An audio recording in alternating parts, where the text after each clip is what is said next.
El Kiosco.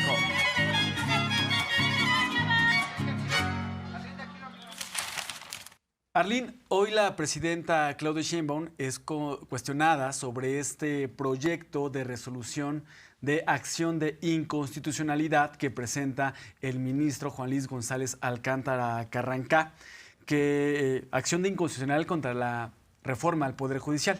La presidenta recuerda varias cosas. Por ejemplo, que los partidos políticos no tienen personalidad jurídica contra reformas hechas a la Constitución, ni tampoco los ministros son legisladores. Los ministros revisan que algo que se esté aplicando no contravenga la ley, que no contravenga la Constitución, pero ellos no pueden modificar las leyes. Para eso tienen que ser, pues, legisladores. Eso es facultad de los diputados y de los senadores. Y si ellos quisieran legislar, tendrían que ser diputados y senadores, pero eso sí, tendrían que someterse a voto ciudadano. Y lo que no quieren, pues, es someterse a voto ciudadano. Imagínate, Arlene, ya esperábamos que renunciaran, pero tú veías, por ejemplo, a Luis María Aguilar. Él no, porque va a terminar su periodo en unos cuantos días más. Pero tú veías a Luis María Aguilar pidiendo el voto ciudadano, yendo con los niños, con los papás de los niños que perdieron la vida en la guardería ABC, diciendo: yo soy el ministro que no quiso que se investigara el tema ABC, que lo investigara la Suprema Corte. Ahí paré. Voten por mí como ministro. ¿Tú ves al ministro? Ves al ministro Olanis Potisek diciendo: yo paré varias reformas del presidente López Obrador. Voten por mí como ministro. No iban a hacer eso, ¿no? Y también se esperaba que no participaran, porque imagínate el rechazo que van a tener, la muy posible poca votación que van a tener estos ministros. Esperaba que renunciara. El ministro Juan Luis González Alcántara Carrancá presenta un proyecto y dice: nos vamos a retirar, ya vamos a renunciar, pero eso sí, si renunciamos, tienen que darnos una pensión pues bastante millonaria, porque pues somos ministros, somos más que el pueblo y merecemos dinero. ¿Cómo ves esto, Arlene? Sí, completamente, pero además sumemos algo bien importante, que es no solamente la Suprema Corte de Justicia de la Nación, sino son los magistrados, los ministros y también los jueces. Imagínense un juez que liberó al agresor de Abril Pérez, que después fue su feminicida, que ya estaba completamente en condena. Un juez lo libera y entonces mata a su víctima, un feminicidio. O, por ejemplo, no vayamos tan lejos, hace unos días con el caso de la niña Esperanza de 13 años, que ahora es acusada por años de cárcel y con una pena de casi $500,000 de pesos que le tiene que dar a su agresor por haberla violado. Imagínense ese tipo de casos que ahora van a ser puestos a consideración del pueblo. ¿Usted cree? ¿Usted votaría por esos jueces? Y en caso de que usted diga que no en casa, entonces, ¿por qué los tenemos en esos espacios, Miguel? Bueno, el día de hoy así lo tocó la presidenta, algo que sin duda alguna es muy importante resaltar. Los partidos políticos no tienen personalidad jurídica para presentar amparos por cambios constitucionales. Segundo, la Corte no puede ser legisladora. Es decir, se presenta una propuesta en donde están legislando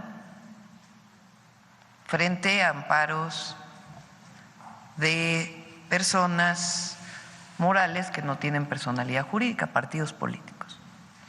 Vamos a esperar a la votación de la Corte.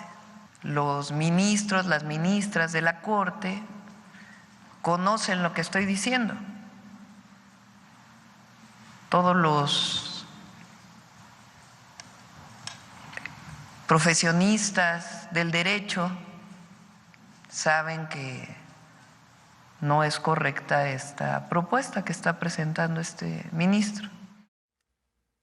Sobre este tema, precisamente habló Andrés Reper, quien es abogado constitucionalista, quien calificó como una desfachatez el proyecto publicado por el ministro Juan Luis González Alcántara Carrancá.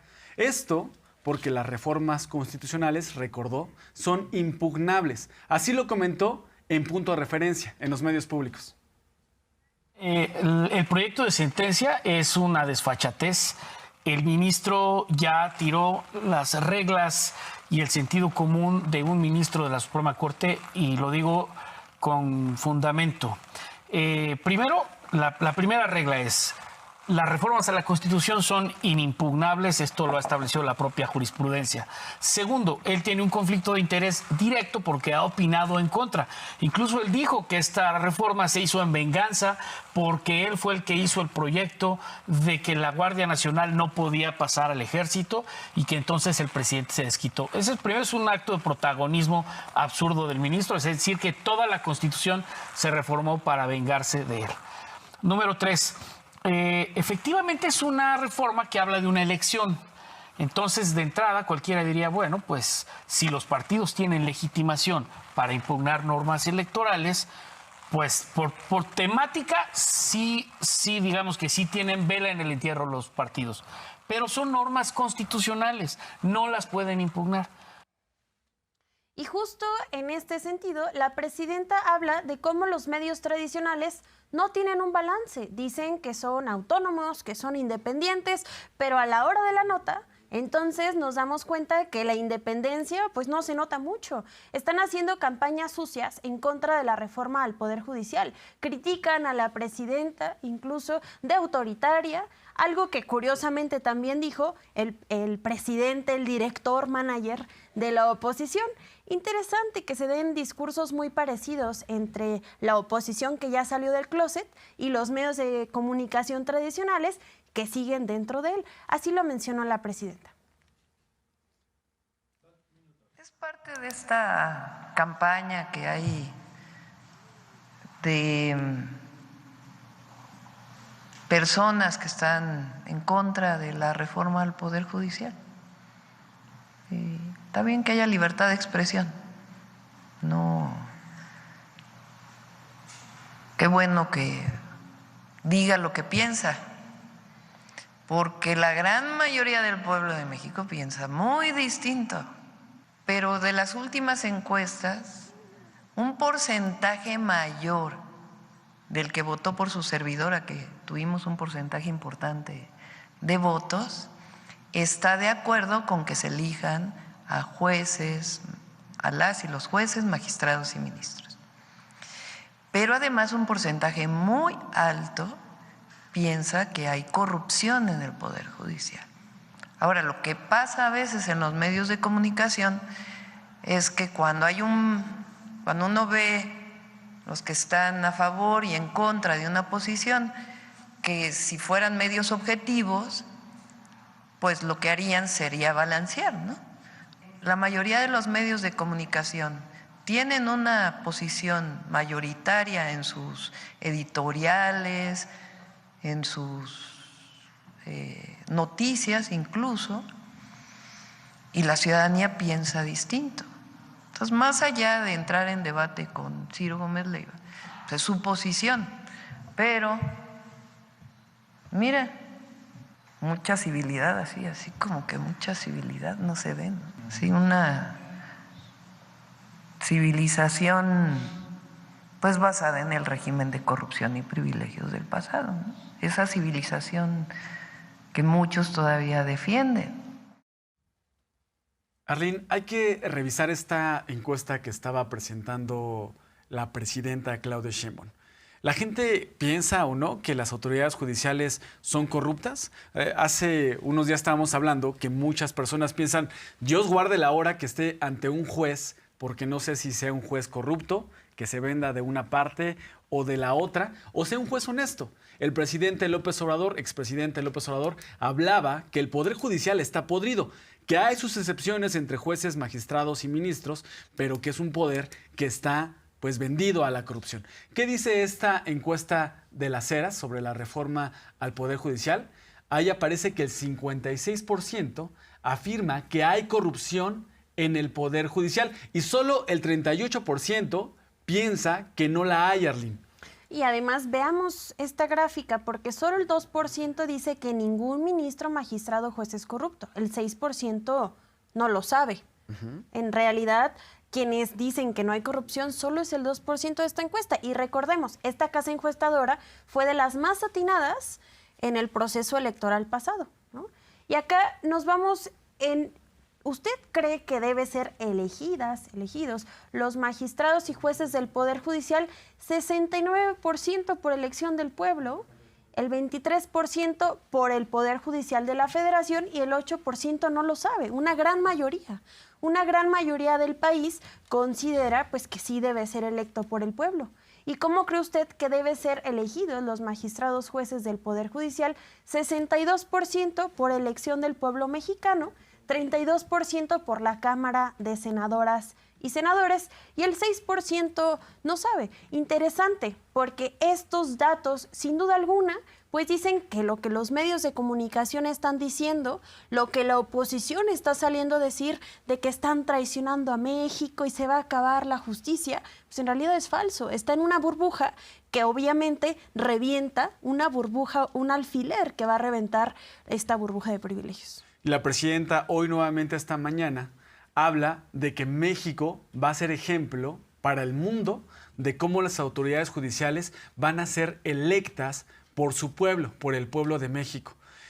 También habló de que esta encuesta de las Heras muestra que el 69% apoya la elección de jueces, solo por recordar que la propuesta que hace el ministro Juan Luis González Alcántara Carranca es que magistrados y ministros sean electos por voto ciudadano, pero los jueces dice que no, y sale con el pretexto, dice el ministro, que es que van a ser muchas autoridades y el pueblo de México se puede confundir. Solo recordemos que en Estados Unidos se elige por voto ciudadano a jueces y pues los ciudadanos participan, ¿eh? Y ahí no dicen, ay, el pueblo es tonto, o tratan de dar a entender que el pueblo es tonto y no tiene la forma de tomar decisiones, Arlene. Así es, el mismo ministro que organizó la cena con los líderes de la oposición, junto con la presidenta de la Suprema Corte de Justicia de la Nación, Norma Lucía Piña Hernández. Entonces, así como que mucha imparcialidad no hay, pero así lo menciona la presidenta. Por elección del pueblo de México, magistrados y jueces del Poder Judicial, 69%. Este es de las Heras, ¿no? ¿O cómo se llama? Demotecnia, ¿no? Y los ministros, 62%. En contra, o por la Cámara de Senadores, 32%, como se elige ahora. Por el Poder Judicial de la Federación, 23%. Las encuestas son un reflejo, es una muestra representativa de la opinión del pueblo de México. Lo que pasa es que luego se piensa que la opinión pública es lo que se publica en los medios, pero no necesariamente. Aquí hay una encuesta que muestra lo contrario. Entonces, nos provoca también para demostrar que en efecto hay autoritarismo. Pues es muy importante cómo van a votar las y los ministros ahora, porque van a pasar a la historia, ¿eh? Y es que claro que van a pasar a ser historia, pero de esa historia que se va al basurero de la misma, porque la gente tiene memoria, tenemos memoria y recordamos perfectamente, tanto así que sabemos bien que en los tiempos neoliberales, cuando ellos sacaban sus reformas para beneficiar sus propios negocios, la Suprema Corte no decía nada, calladita. Recordemos en el sexenio de Enrique Peña Nieto la reforma educativa coordinada por Claudio X González, donde perjudicó a las infancias del país, no se dijo nada. O la privatización de los servicios públicos, tampoco la Suprema Corte salió a defender. ¿Por qué? Bueno, porque sus jueces estaban siendo beneficiados. Ahora que el beneficiado es el pueblo, entonces ahí sí pegan el grito en el cielo. Así lo menciona la presidenta. La Constitución de 1917 se ha reformado en múltiples ocasiones. Y en todo el periodo neoliberal, la reforma a la Constitución fue en contra de la nación y en contra del pueblo de México. Las privatizaciones y muchas otras reformas que nunca cuestionó la Corte. El propio Zedillo modificó para que desapareciera la Corte que existía antes y se constituyera una nueva corte nombrada por él. Bueno, supuestamente por el Senado, pero en realidad eran propuestas de él. Las y los ministros de la Corte saben que lo que están haciendo es inconstitucional. Ellos lo saben, son doctores en Derecho. No tienen las atribuciones como Corte de legislar, ni de echar para atrás una reforma constitucional que siguió todos los procesos tal cual establece la Constitución. Entonces vamos a esperar a ver cómo votan los ministros y las ministras. Y es que se menciona que, y se hace público, que 8 ministros van a presentar renuncia para asegurar su retiro. Es tan poco su amor a la justicia que decían defender hace apenas unos días. Los que marchaban y decían arriba el Poder Judicial y la justicia de este país, pues nos damos cuenta que en realidad no tenían mucha causa, porque ya que se les acaban los privilegios, entonces ahí sí, se van. Y se van con un retiro millonario que, bueno, pocos mexicanos tendríamos el lujo de tener, Miguel. La propuesta de González Alcántara Carrancá, es decir, sí nos vamos, pero nos vamos con un retiro millonario. Esta propuesta se va a revisar en los próximos días. La presidenta dice, vamos a esperar a ver cómo votan los ministros. Puede ser que 7 o 8 ministros son los que presenten sus renuncias. Entre ellos, pues, Lainez Potisek, González Alcántara Carrancá, el ministro Pardo Rebolledo, el ministro Ortiz Mena. Luis María Aguilar, pues bueno, se suma a sus compañeros, pero la verdad es que Luis María Aguilar termina en unos cuantos días más su periodo. Él sí no tendría que estar participando en la reforma al Poder Judicial si quisiera él volver a participar como ministro. Él solo por acompañar a sus compañeros que piensan como él. Y la presidenta dice, pues recordemos que lo que propone el ministro González Alcántara Carrancá es que se vayan ellos, pero sí, eso sí, con una pensión bastante onerosa, millonaria. Y no olvidemos, Arlene, que lo que hizo Zedillo para desaparecer la Corte, que estaba cuando él inicia su administración, es decir, pues voy a retirar a todos los ministros, eso sí, pero millonarios. Ahí está Diego Valadez, quien fue el procurador de Carlos Salinas de Gortari, le toca el magnicidio, luego llega a la Corte, está unos meses y tiene pues una pensión de más de $500,000, es decir, por no hacer nada, una pensión de más de $500,000, y algo similar es lo que quieren pues los actuales ministros, los 7 u 8 que estarían presentando su renuncia. Se espera que el anuncio sea el día de hoy, más adelante veremos qué es lo que sucede. Y eso sí, nos retiramos, pero con una pensión millonaria. Así lo comenta la presidenta. Lo que están planteando en su modificación es que se elijan los ministros, pero no se elijan los magistrados y los jueces, o las y los magistrados y jueces. Esa es la propuesta del ministro que está haciendo esta propuesta. Entonces, ¿por qué presentan su renuncia? Esa parte no la quitan de la Constitución. Es que si presentan ahora su renuncia, se van a ir con todos los haberes de retiro. No nos adelantemos. Vamos a ver cómo van a votar.